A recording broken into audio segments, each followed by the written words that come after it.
Today, we're going to unpack that feeling. You know the one, that sense that somewhere along the line, your childhood just ended a little too soon. It's usually not about one big, dramatic event.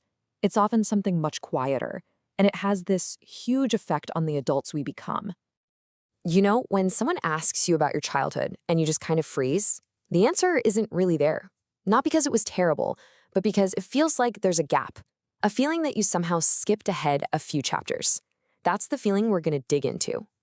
Sometimes growing up too fast looks a lot like this. It's not some big, memorable moment. It's the quiet, everyday responsibility of making dinner for your younger siblings when you're 9 because a parent is working late. It's stuff you shouldn't have had to worry about. Or hey, maybe for you, it was being put right in the middle of adult problems. You became the emotional translator, the mediator in your parents' fights. You learned how to navigate these huge grown-up emotions when you were really supposed to be navigating the playground. And this really gets to the heart of it, doesn't it? This isn't about a single event. It's about developing a skill, a survival skill, really.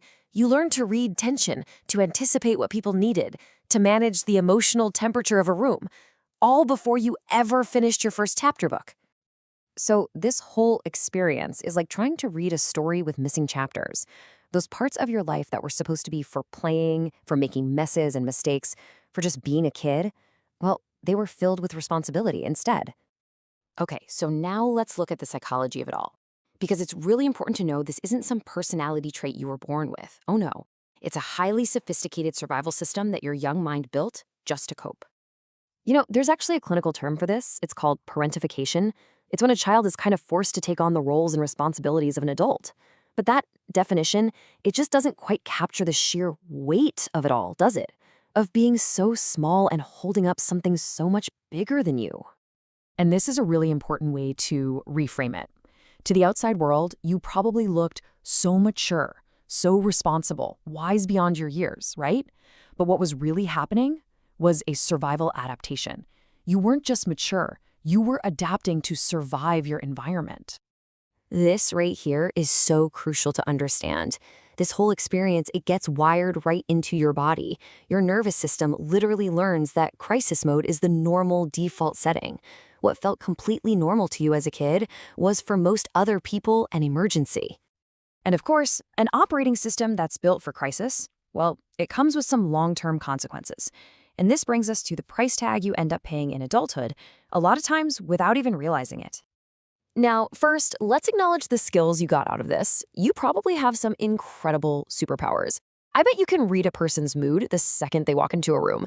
You anticipate what people need before they even say it. And you're fantastic at solving problems under pressure because, well, the alternative was never really an option. But those superpowers come with a hidden cost. Resting feels lazy, maybe even dangerous, so you feel this intense guilt. You have a deep, deep need to control your environment because you learned that chaos meant things could fall apart. Asking for help feels like failure, and true intimacy can feel absolutely terrifying. So this often leads to a really confusing paradox. I mean, if you're so good at understanding people, why do your own relationships feel so difficult? Well, it's often because your whole idea of love was shaped by your function, by what you did for others. So being needed feels familiar. It feels like love. This might mean you find yourself drawn to partners who need fixing or who are emotionally unavailable because a steady, calm love can feel foreign and honestly a little uncomfortable. And then there's the exhaustion. And I'm not just talking about being tired. This is a bone-deep weariness that a good night's sleep just can't touch. That's the physical result of a nervous system that has been running in overdrive since you were a little kid. It never learned that it was safe to rest. And at the heart of all of it is this dangerous equation that you learned way back when. Your worth as a person became directly tangled up with how useful you were to other people. It's why you can achieve all these amazing things, but it just never feels like it's enough. There's always that little voice demanding you do more. So what do you do with all this? How do you even begin to heal from something that was woven into the very fabric of your childhood? Well, the path forward is all about learning to let go. And the path to healing, it really has 3 parts. First, you have to allow yourself to grieve the childhood you didn't get to have. This isn't about blame or bitterness, it's about being honest with yourself. Second, you start the hard work of untangling your self-worth from what you can do for other people. And third, you practice. You actually have to practice letting someone else hold the weight. It's going to feel weird, but you're allowed to be a beginner at being taken care of. And this is the core message to take with you. Your value is not measured by your productivity or how well you manage everyone else. You are not a human doing. You are a human being. And just being is more than enough. You know, that incredibly strong, resourceful, and brave kid you used to be did an amazing job keeping everything together. But their shift is over. They did what they had to do, and now it is safe for them to finally rest. You've been holding on so tight for so long, running the whole show. So I'll just leave you with this question to think about. What would it truly actually feel like to finally let go?